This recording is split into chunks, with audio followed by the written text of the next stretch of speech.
From the shadows of the cyberpunks, Satoshi gave birth to a new dawn. Satoshi with his vision, decentralization and proof of one, Bitcoin was born. You feel the shift beneath your feet. Peer to peer, we break the blockchain we meet. Trust in code, not in the same. We are all Satoshi, this is what we've all been waiting for. Together we trust, together we hold. One block, one chain, tick-tock, next block. Every 10 minutes, Bitcoin the path we made. Together we build, together we grow. We are all Satoshi, we are recall, Bitcoin. This system's alive and we won't let go. And we won't let go. La-da-dee, la-da-da. Hey-ya, hey-ya, ooh-ah, ooh-ah. And we won't let go.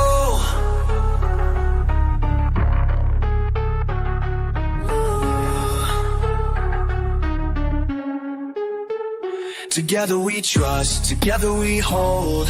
One block, one chain. Tick-tock, next block, every 10 minutes. Bitcoin, the path we've made. Whoa, the path we've made. Together we build, together we grow. We are all Satoshi and we are Bitcoin. Bitcoin, this system's alive and we won't let go. And we won't let go.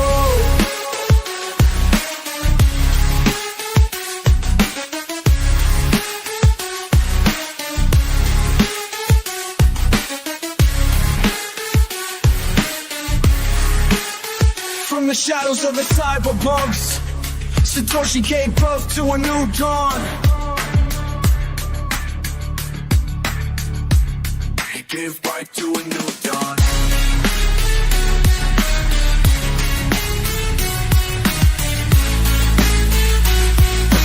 Birth to a new dawn.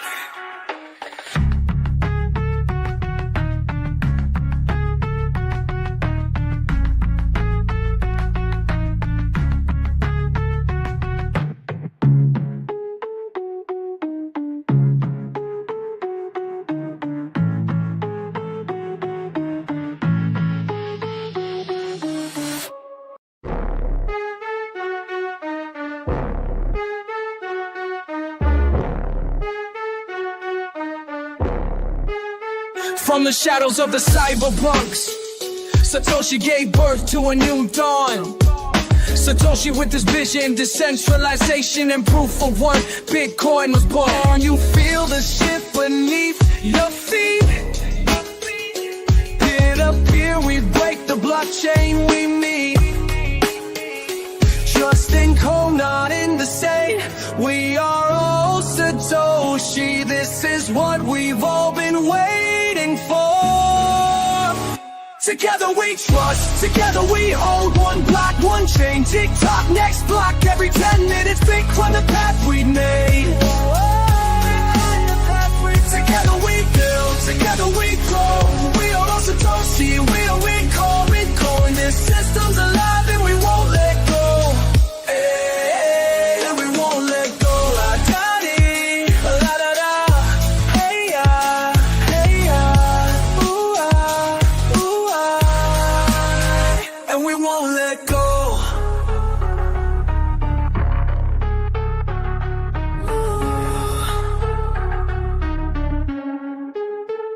Together we trust, together we hold.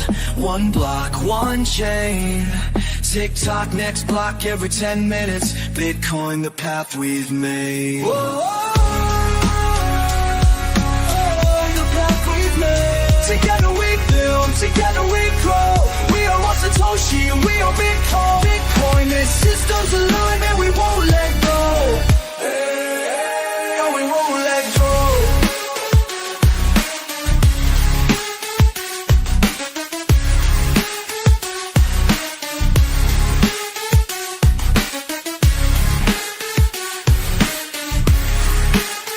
From the shadows of the cyberpunks, Satoshi gave birth to a new dawn. He give right to a new dawn.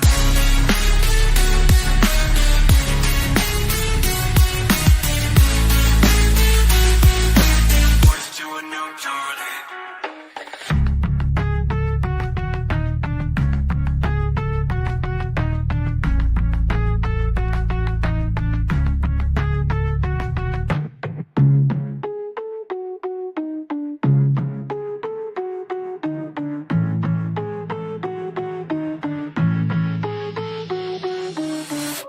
It's okay.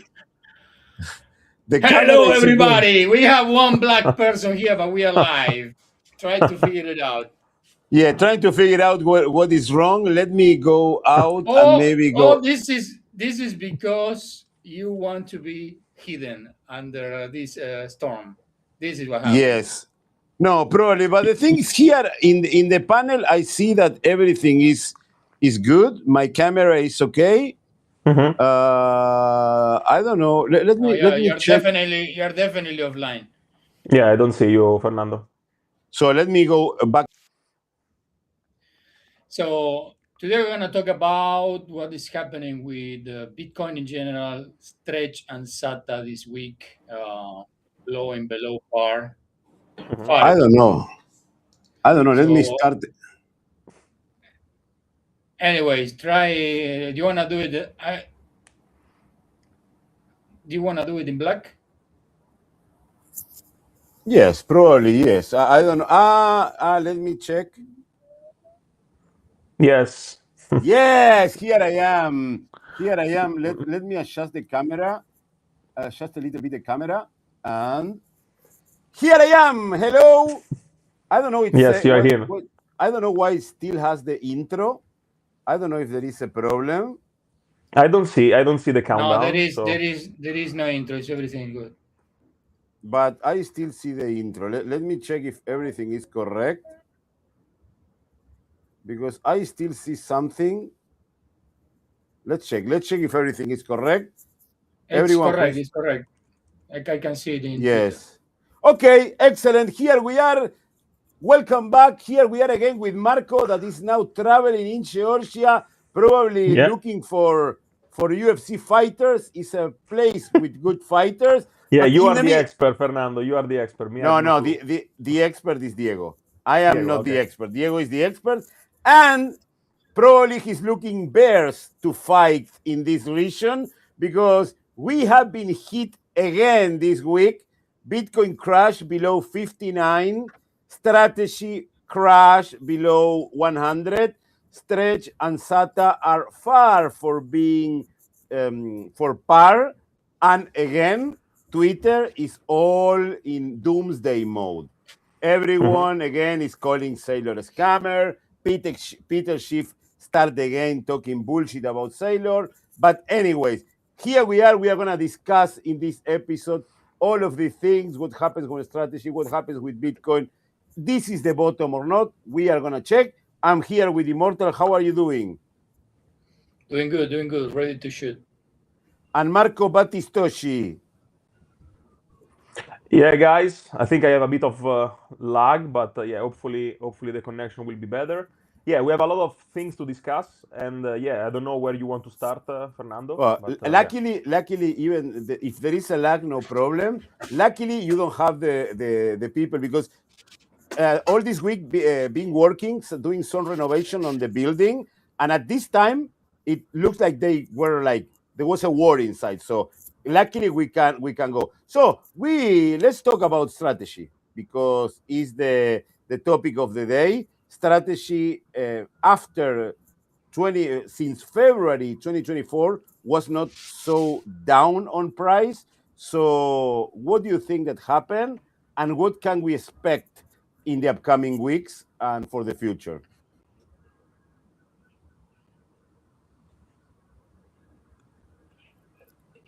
So yeah, I think I mean also if we see Bitcoin price.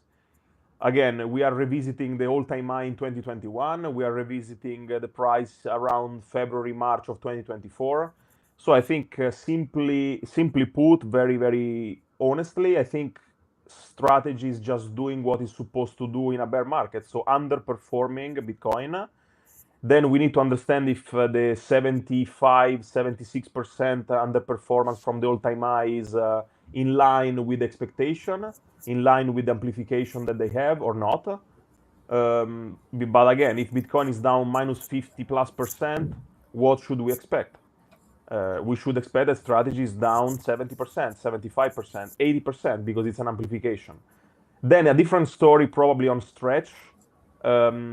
I was expecting more volatility from Stretch rather than, this perfect instrument since day one to be $100 par. Now around $80, so 20% off from the theoretical fair value of the instrument.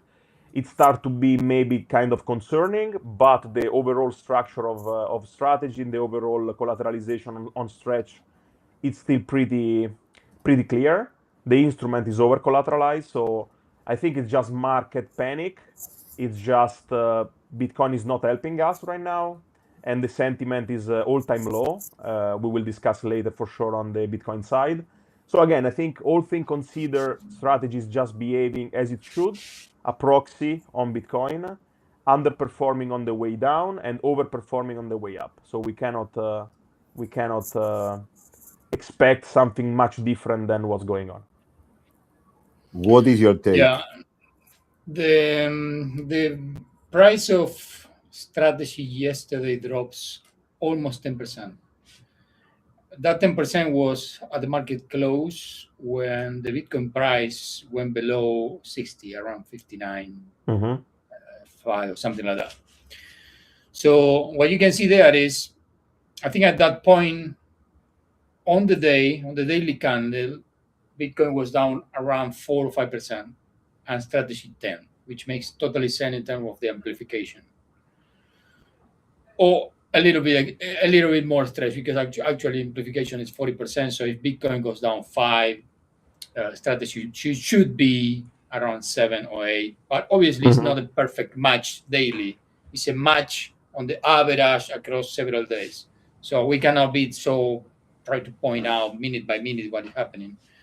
But in any case, my observation was that the catastrophic day yesterday for strategy came from 2 different angles. One is the Bitcoin price itself. On a drop of 4%, obviously it is going to drag down strategy. But on the other hand, the whole market went down 5%. Like Nasdaq went in the whole week, I think it's down 3%, gold around 4%, silver like 15%.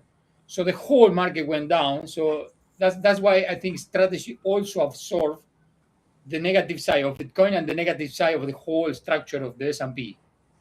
So yeah, also SpaceX comes back to the opening price on the APO. So the frenziness seems to be, absorbed. Yeah, sorry to interrupt, but yeah, I think also SPCX, which is SpaceX, is interesting to see what's happening. So back to the opening at the APO. Yeah, a little bit high. Maybe even a little bit lower. Yeah.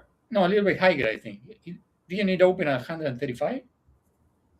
Yeah, the official price was 135, but then it was over. But it opened higher, right? And so it opened around 159, I think. So it closed at 154. So let's say at the same price. So yeah. Yeah. So it went all the way up at 60% to 224, and then down all the way back to square one, which is what is happening in the market, right? We can see this instrument having so much volatility later, even much more than Bitcoin. And that's also one of the arguments why we keep saying that 60K should have been the bottom. We touched there 3 times this year. And also because the volatility gets compressed.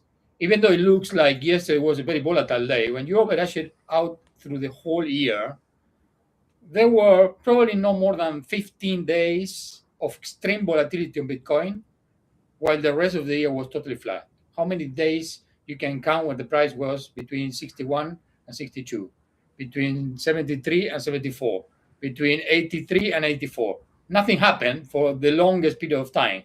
So when you compute the volatility of Bitcoin, it's around 40%, while the drawdown is 50%. So asking for the Bitcoin price to go lower than this is like trying to break the maths. because it's not that volatile anymore. So that's my argument against the bear that keeps saying that we can go lower than this. It's hard to see for me. I mean, not saying that it cannot happen. Everything can happen in the markets, of course, but it's just pushing against probabilities too hard. Yes. Also, yesterday there was. We have to check. Yesterday was a bloodbath in South Korea. South Korea Kospi, I think, was stopped in the middle of the session and then closed 8% down or something like that. Today has rebound. That's, I think, that what is also hitting American market, because we have to point in consideration. Yesterday was not only strategy, because some days we can see that strategy is down because Bitcoin is down, and on the other side, all the rest of the stocks are doing good. But yesterday, all the mark was hit. So, of course, with Bitcoin hit and all the FUD that strategy is facing now, of course, the fall, the crash would be even bigger. What do you think about all the FUD that we are seeing about Sailor? Yeah, I think again, I don't know, guys, if you see this clip from, I think, Danny again, but this time interviewing Adam Livingston, and I think exactly on this question, Adam, I think, nails the point very clearly.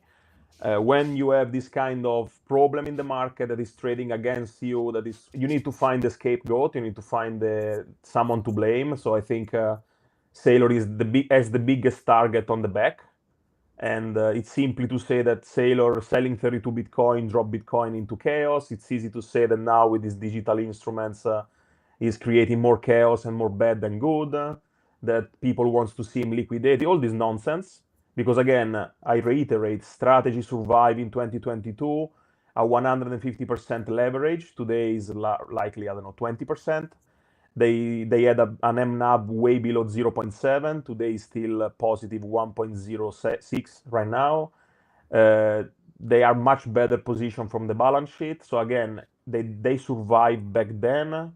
They will survive 100% in this turbulent time. But again, all this 8 is just a civil war for me in Bitcoin. That I think as soon as Bitcoin starts to trade higher, all the civil war, all the problems will kind of disappear. So is the most hated person on the way down. It was probably by a portion of people the most loved person in 2024. So I think it's part of the game. Some of these tweets sarcastically said something like, if you were happy buying the dip of strategy at 94, you would be happier when it's at 0. At 0. And this is coming from a Bitcoiner, which means that they actually don't believe in Bitcoin at all. It's like if strategy goes to 0, if there is this scenario where strategy goes to 0, it's because Bitcoin went to 0. There is no any other scenario where even in a deeper bear market, let's say Bitcoin goes down to 30K, as most people actually want now. Yeah. So strategy can't go to 0. It's mathematically impossible. So what are you talking about? That's what actually triggers me.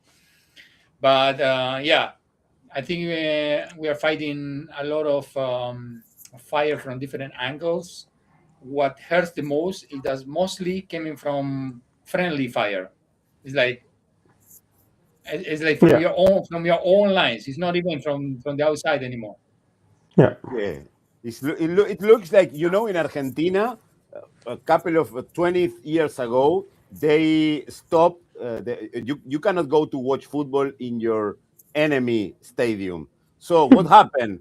The own supporters start fighting each other because they didn't have anyone to fight. So it looks like this. And again, I agree with Diego. If the thing that I hate the most is the Bitcoiners, because now you see that Peter Schiff is calling that Sailor will change his orange tie for a orange swimsuit, going to jail. A lot of people saying that he was misleading retires with STRC AI advertising. Then you come all the other guys that hate Bitcoin and start saying Bitcoin is going to 0. I told you this is a scam. But coming from insiders, Bitcoiners, real Bitcoiners saying strategy is going to zero is, as Diego said, is because you think that Bitcoin is going to zero. So yeah, you ate so much one figure that stole that steal the show on Bitcoin since 2020 to a point that you hope that your asset goes to zero. Because yeah, I agree. The only way from strategy to go bankrupt and to disappear from the scene is that Bitcoin actually go close to zero, and so strategy goes to zero. So their idea is that yeah, Bitcoin is this asymmetrical bet, is the best asset ever. It will go to 1 million in 3 years, but Sailor goes to zero. It's completely irrational. It's completely stupid. And but yeah, there are those people on X that they just want to have some few dollars from the algorithm, because today we know if you take, I don't know, 10,000 views, it's $10. So people want to wish death to people or wish to a company to go bankrupt just for $10. Fine, but again, they will be wrong, and in few months will be so obvious. But again, it's sad that we have this civil war inside Bitcoiners, because we should do better. Yeah, this is the moment where we have to fight against all the fat that is coming from outside. We had to fight Peter Schiff. We have to fight all these economists saying, I told you so, that every time when Bitcoin crash, come and say, I told you so, Bitcoin is going to zero. They keep saying Bitcoin is going to zero since 2014, probably. And we don't have to attack to each other. So what do you think that Sailor should do? Because another thing that I've been reading is what Sailor should do now. He has to stop selling Bitcoin. He has to raise, of course, I think they will raise, of course, the STRC dividend. They have to, again, increase their reserve. What do you think that they should do now? I think they should keep doing what they're doing. Maybe the only point that, in my view, they were a bit wrong was, again, to use the USD reserve to retire the convertible debt. Because, again, the whole point of the USD reserve was mainly to support STRC, the preferred, and the dividend. So, in my view, the market really didn't like, and now they want to kind of punish this. I don't want to say wrong decision, but not really well stated to the public.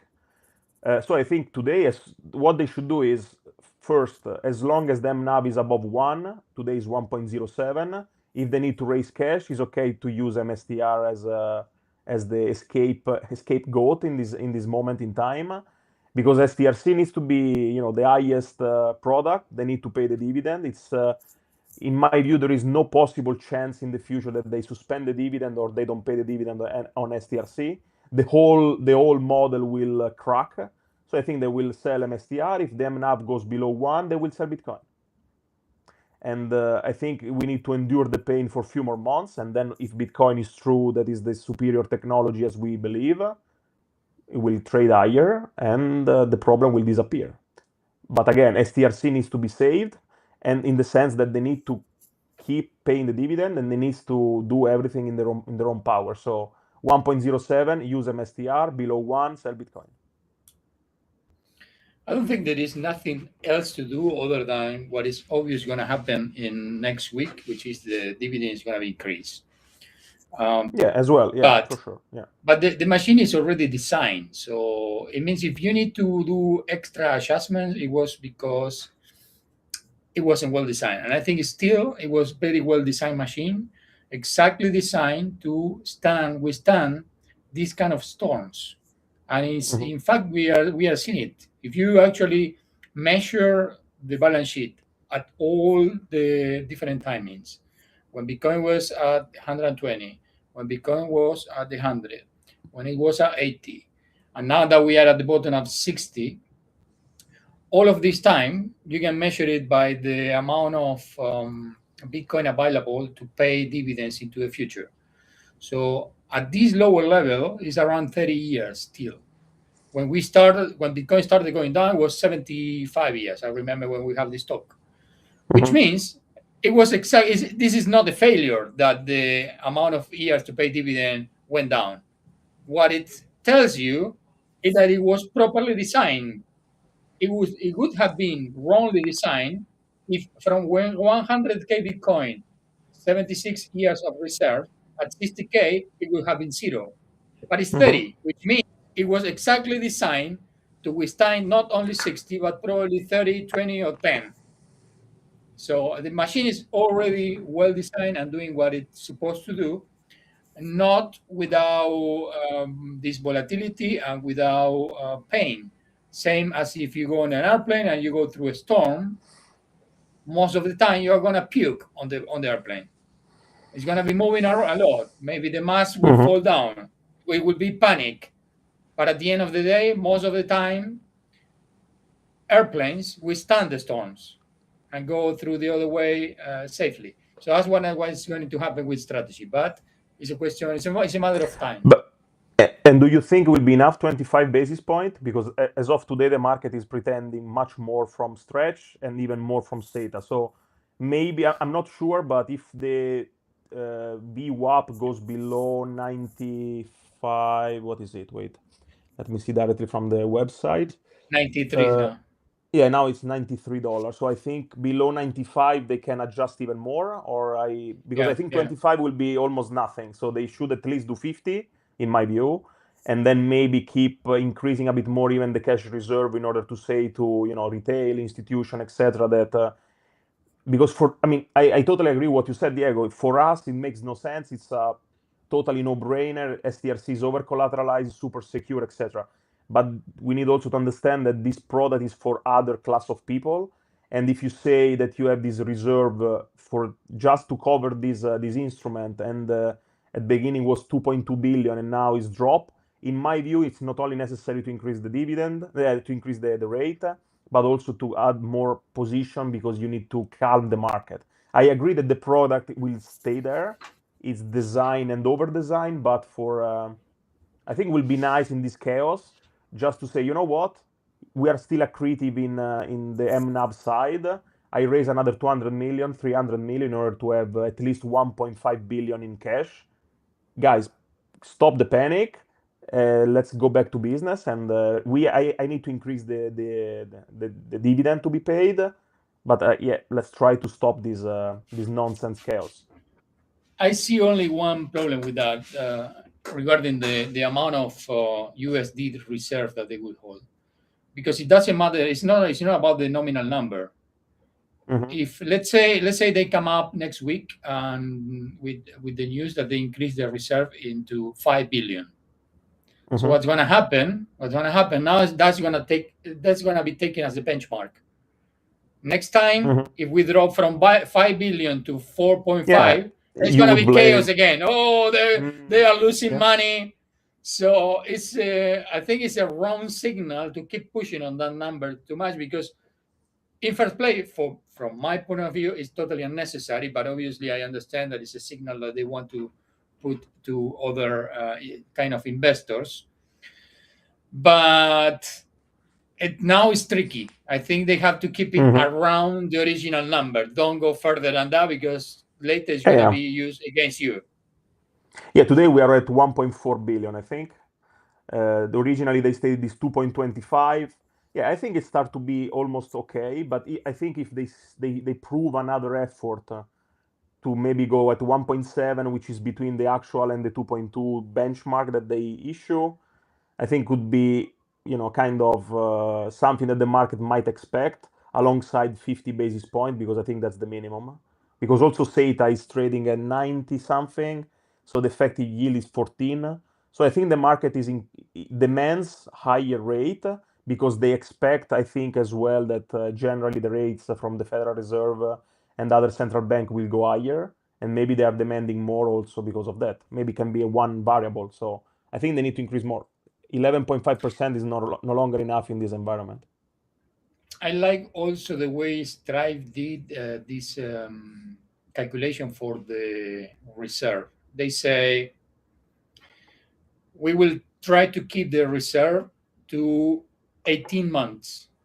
Why 18 months? It's not a random number. It's because historically the longest bear market it was 18 months. 18 months, yes. So I like the way of thinking, the design of the machine.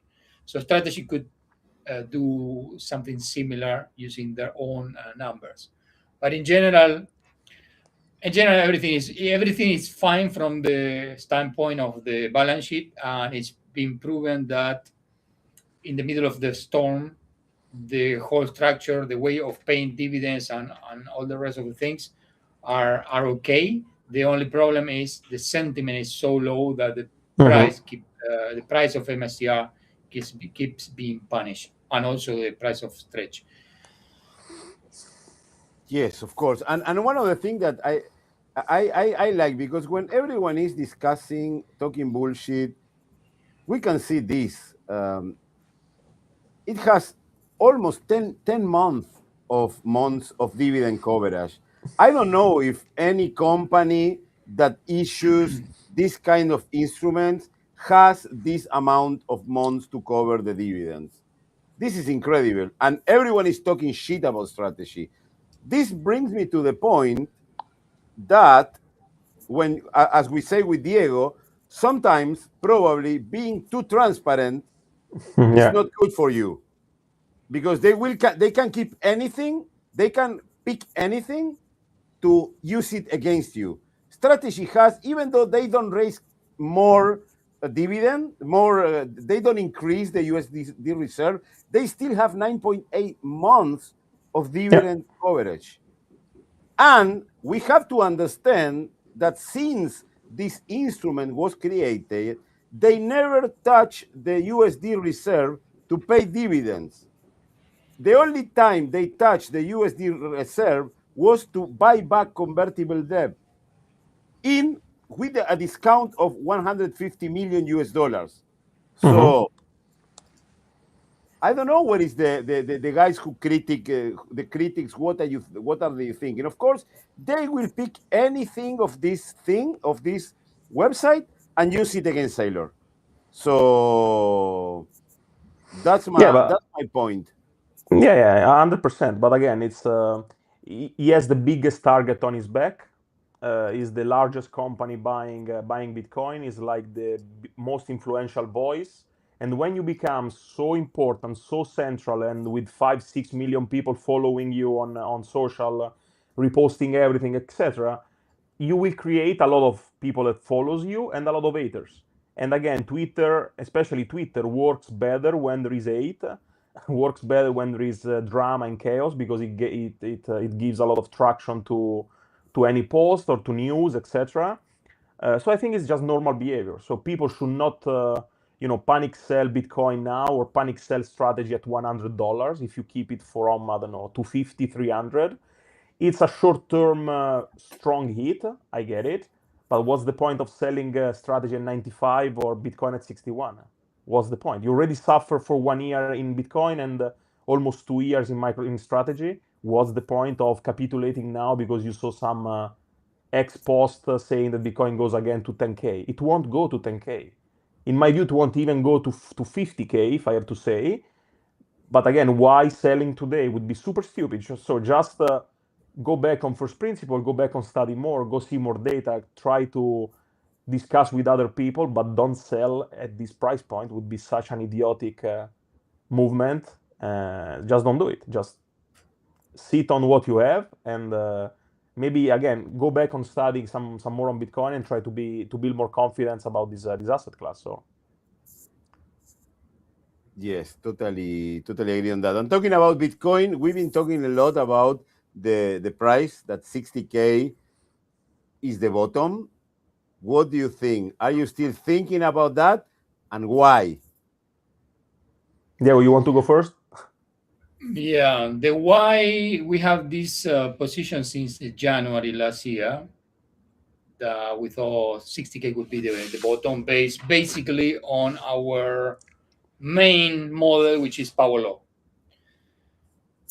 That's one thing. The other thing is that we already touched 3 times this year. One in February with the announcement of the war. Another one last week, after not last week exactly, but I think it was at the beginning of June. Couple of weeks ago, yes. Yeah, beginning of June, when the movement of the liquidity of the market moved from Bitcoin and other assets into the IPO of SpaceX.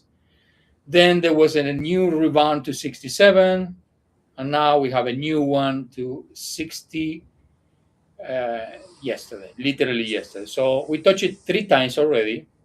The other big arguments that we have now, the power law, the 3 bottoms, and the other strong argument for me is also the 200 weekly moving average, which is sit at 61.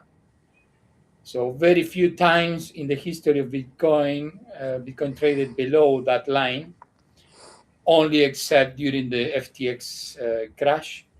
So asking for the price of Bitcoin to go lower, it's just a lottery ticket. It doesn't make any rational sense.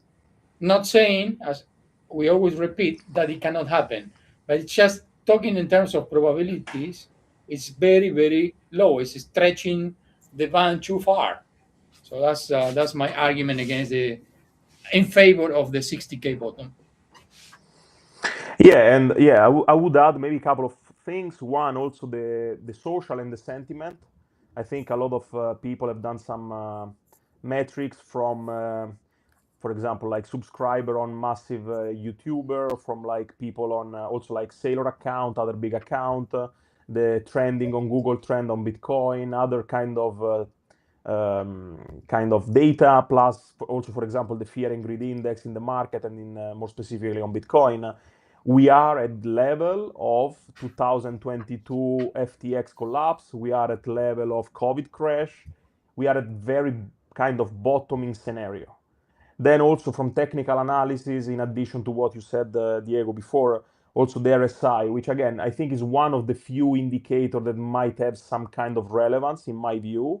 It's at 17 or 16, which is again oversold, especially over the long metrics. So on the weekly and even more on the monthly side. And again, this kind of range, we saw it only a couple of times over the last 5 to 6 years, COVID crash and FTX collapse.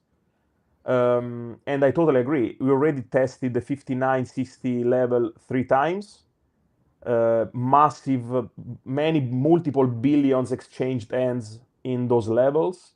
And again, we can go lower, sure, especially if a lot of people wants to go with crazy leverage and the other side want to try to liquidate them. So maybe we can see some weak down, some liquidity drainage, and maybe we go back to, I don't know, 57, 55. But again, calling Bitcoin to 30, for me, makes no sense. The only case to Bitcoin to go to 30 is literally that we have like a massive recession, 15% unemployment, the central banks cannot print money. For somehow reason, I don't know, there is some event that can't allow the system to work. So maybe we can foresee again this kind of drop, but for me it's 0.00 something percentage. Because as you said, Diego, we should reason with percentage and probabilities. What's the point of going to 30% at this level? Probably 0 point something. Why you should want to have this as your best case scenario, or why you should want the 30K to buy?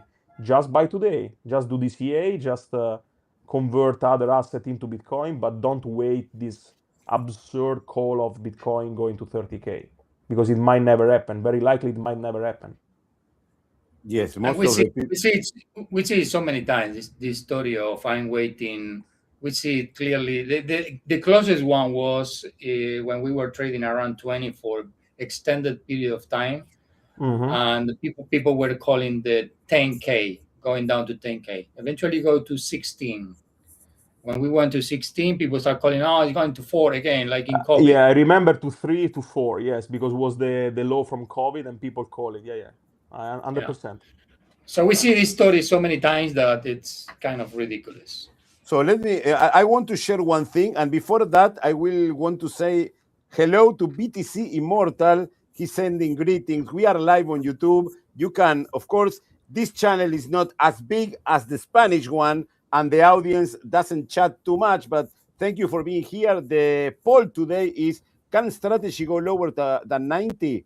100% of people say no. If you are watching this video, please give us a like, touch the heart, subscribe to our channel, hit the bell so the YouTube can alert you when we are live and when we upload a new video. Something that I want to share is this. Let me share this because again, the traders have a misconception on the power law. As they want to, let me check if I can share this. Anyways, this shitcoin magazine, it posted this. That was something that I saw on X yesterday, and Giovanni made the correct them. Said Bitcoin just broke a 15-year support level. Guys, this is not a support level. The power law doesn't have support level. These are not lines or Fibonacci or stupid things. They are the levels of the probability.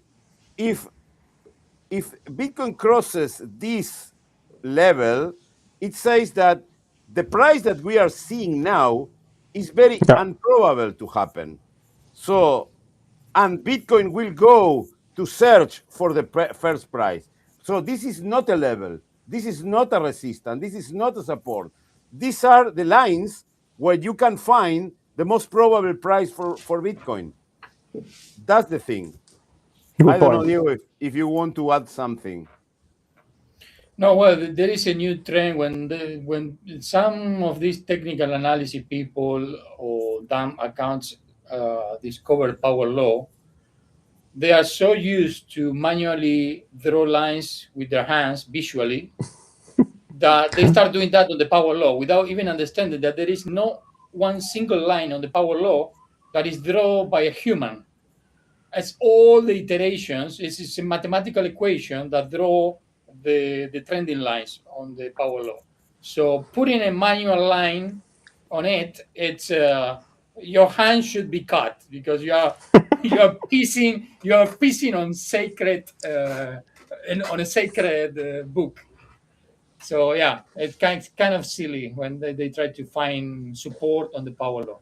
Yeah, the thing is that the power law, what it's showing is a trend, the Bitcoin price, the Bitcoin price, and calculates using more than 6,000 data points the fair price of Bitcoin with 96% of accuracy. All the other things are probabilities.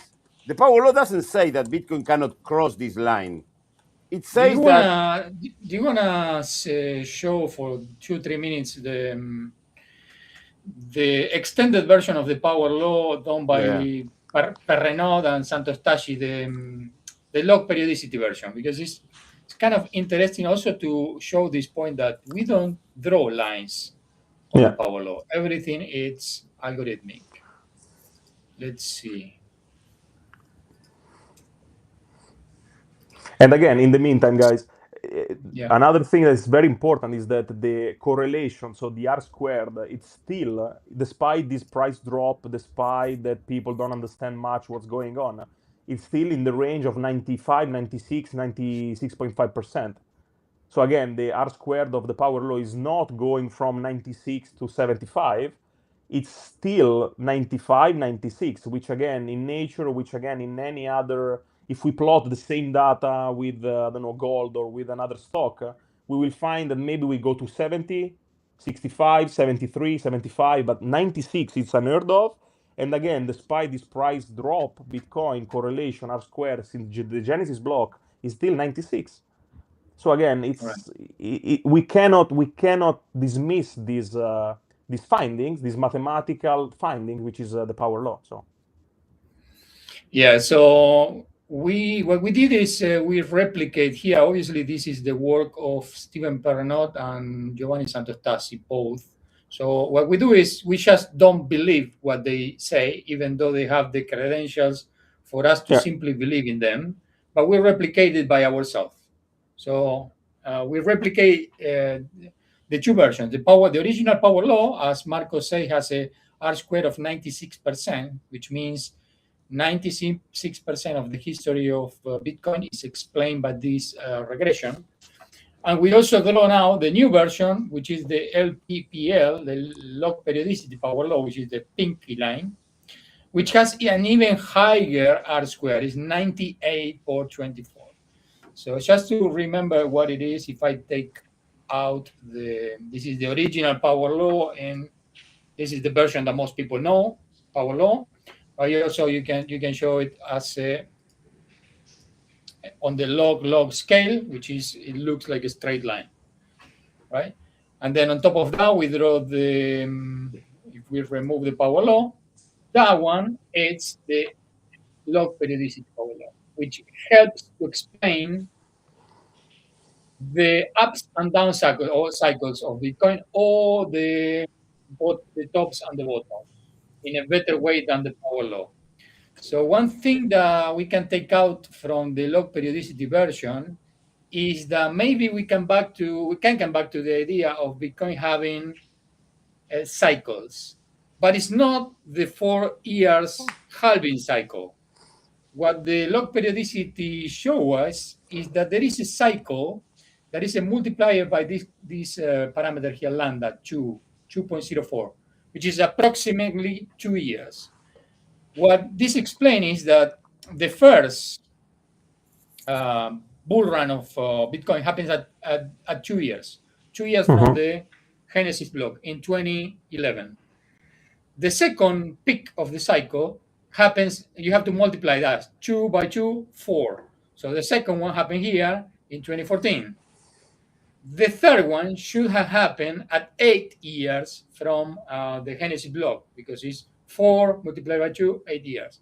So that happened in 2017 here. And the next one was not here. You should have done 8 by 2, 16. Right? So the cycle of this new version, it's not a 4-year cycle. It's 2, 4, 8, 16, 32, 64. And that is pretty much explained with an R square of 98%. Right? Yeah, which is insane. I mean, it's 98. I mean, I knew this log periodicity power law. I heard some of them discussing, but I never saw this the R square in put in basic math that is 98.2%, which is unbelievable. So I think there is some deeper knowledge and deeper things to still understand from Bitcoin and from how it behaves. So yeah, very cool. Yeah. And then the last point, just to close, is when to identify these cycles. Obviously, the log periodicity still we need a lot more years ahead to actually verify it. But at the beginning, it matches quite accurately. Which is this: when the log periodicity, the pinky line, goes above the power law, it should be the beginning of a cycle. So you have one bull run, then one bear run, because we go below the power law. And the second one will start here in 2014, having the first cycle going up, then going down again. Next one here around 2017, going all the way up, going all the way down. And when it goes up again, signaling the beginning of the next cycle. Last year, 2025, that's why was everybody thinking, it was a big consensus that Bitcoin should go on a bull run since 2025. Eventually, it didn't happen because we know that there is some other elements in the market that draw the price from here. But you can see that the log periodicity goes above the power law in 2025, November 2025, exactly when the crash started happening. But which means all of this, you have to see it on extended period of time, that we will be on a bull run according to the log periodicity until 2034. This is what some people also call it the super cycle. Yeah, it doesn't mean we can trade below like right now. Maybe we go up, maybe eventually we go down again somewhere here, but it will eventually follow this trend. So that's just to clarify the point with the... And again, to clarify these lines, because now I see in WhatsApp groups, putting these memes. This is not a resistance. This is just a line of a power law. This is not a resistance. The power law doesn't say that if it cross or not. So that's the educational side of the power law. Our friend BTC Immortal is watching us from the train, going to his shop, and the good thing is that Bitcoin dropped before getting his salary, so it's gonna go all in. No Amazing. sense. Good job. Amazing. So good accumulation. So do you have anything else, or we can go straight to your article, Marco? No, maybe just one more thing about this last point that is very interesting. It reminds me what also in a totally different side, Ray Dalio discussed about the cycle of debt. So you have one massive big cycle of debt, and then you have smaller cycle within the bigger cycle. So I think this what they find out, what they discover is that, of course, we know that Bitcoin is going straight up on the right because of how fundamentally fiat works and how again, Bitcoin is capped to 21 million. So over the long run, it's going up into this side. But then within this bigger, kind of multi-decade cycle, you have these other movements that finally can be described not with the simplistic view of the Fourier cycle, because again, the halving is no longer important, I would say, starting from epoch 4 or epoch 3. And finally, with this new finding, with this new mathematical foundation, with this new, PhDs, physicists, mathematicians, statisticians working behind full time with Bitcoin, they can find out other patterns that might better describe how Bitcoin behaves. Because again, Bitcoin is complicated, we know, and it's complicated also because it's a network. It's complicated because it's still in early stage phase, because it's not understood. So having those people dedicating their time, energy, and the different skill in developing mathematical system to describe probabilities, and having this R square, which for me 96 was already incredible, but 98.2 is absolutely like it seems fake, but it's true. But it seems fake because it seems too good to be true. It tells us that it's a real statistical relevance, because again, Bitcoin is still young, but it starts to have 17 plus years, and we have millions of price points, millions. So again, if you have a regression of 98.2%, people just need to look more attention to what's going on. And if I remember well, I think Steven Perenods in one of the last podcasts, when discussing this upgrade to the power law, said that probably the next, let's call it peak, should be second phase of 2027, might stretch into beginning of 2028. And ironically, also the Fourier cycle guys will still say that they're right, because as we are seeing now, we are seeing this 50% correction, but they will find out that will be probably very, very soon, probably wrong, because Bitcoin is not following anymore this 4-year very simple. I sell in October of the year after the halving, this kind of simplistic stuff. And I think this work is very, very important. Yeah. Yes, I still think that we can see a all-time high this year.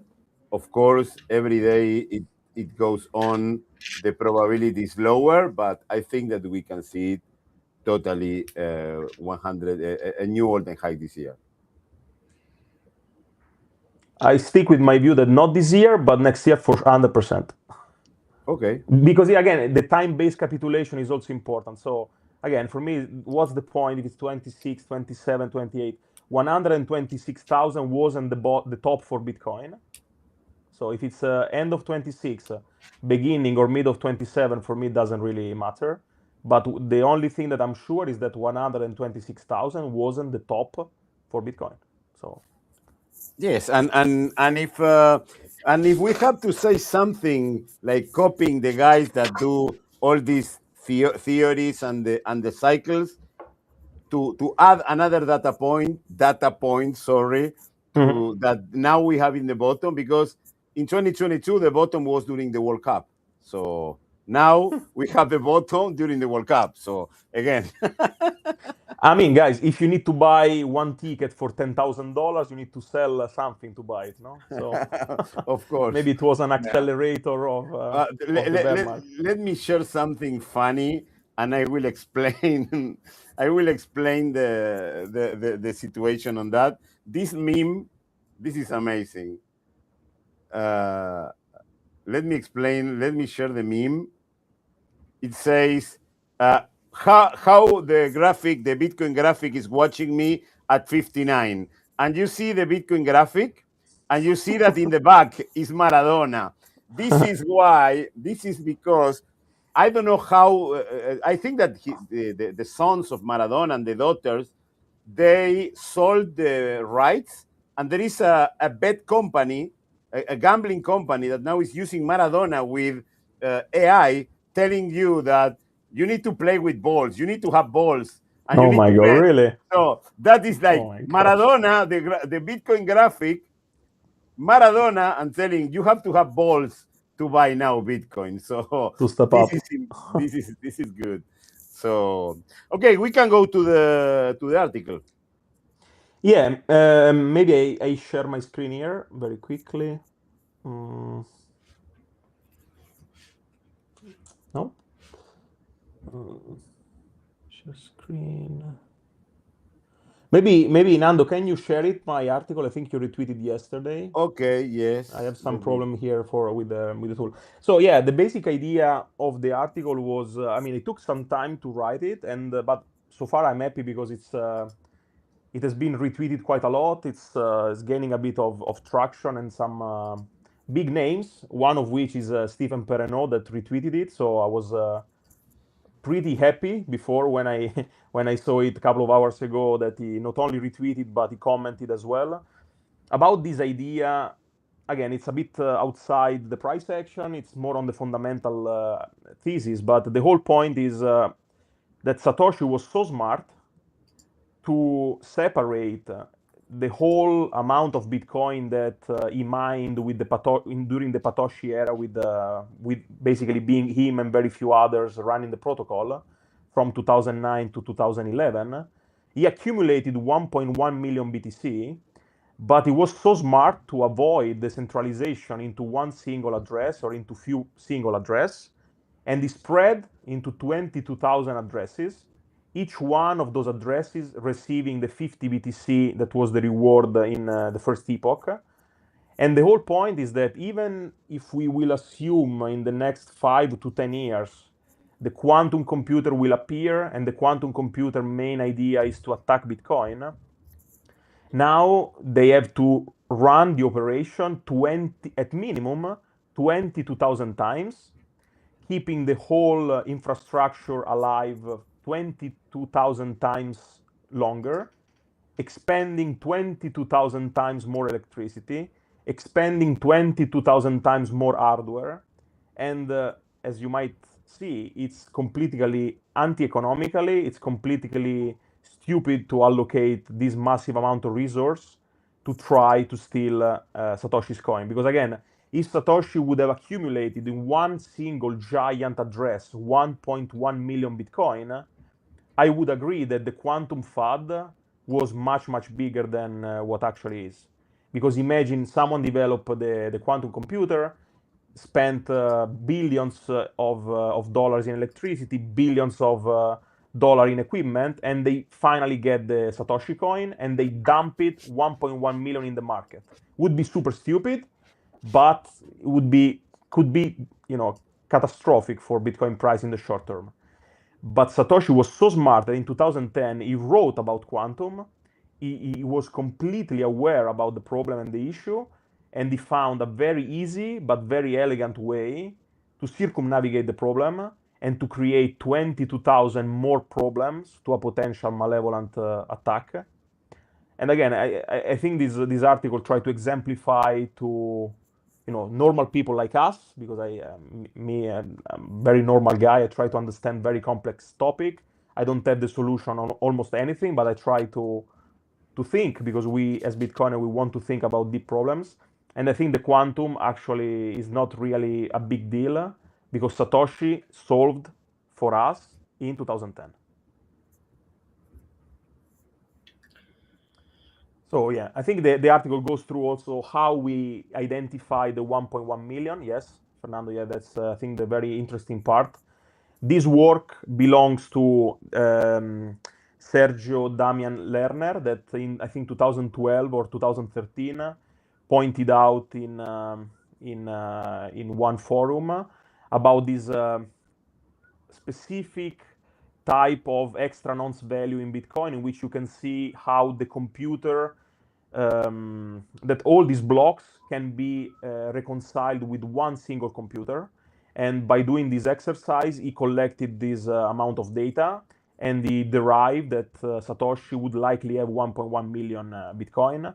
So again, this work is well documented, and people, if they're interested, they should go and check the original post from Sergio Damian Lerner. But again, Satoshi already knew about quantum in 2010. He discussed in the mailing list in 2010. He acknowledged the potential problem, and he already found a very elegant solution to it.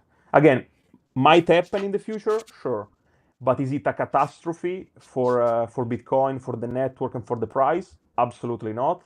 Because again, the expense and the cost that you need to run to extract the 1.1 million Bitcoin is completely out of any reasonable, even if you're a malevolent attack, it doesn't make any sense. So I think the quantum FUD should be, put on the side, and we should go back into fixing other stuff, but not quantum, please. Well, Sergio Damian Lerner is an Argentinian guy. I know him. He is one of the founders. I didn't know. He's one of the founders. He's one of the founders of Rootstock.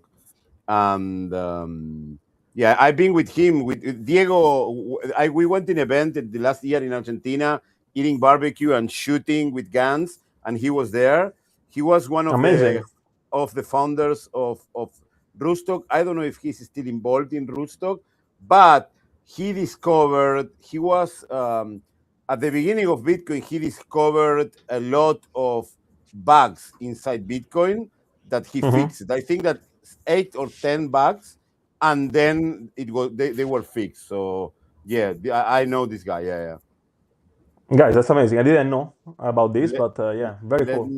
Let me Sergio Damian Lerner. In fact, I don't know if his Twitter, but I interviewed his, I don't know if his daughter, I don't know if he's his daughter or his sister, but she's one of the girls behind Rootstock Collective. I have the interview in our podcast, but yeah. The quantum FUD we've been talking quite a lot. This is one of the greatest arguments against the decentralization of the wallets of Satoshi. If this could be one of the arguments, right? Because they can go through to pick up any other thing too. They might say now the target is Sailor, it's not even Satoshi.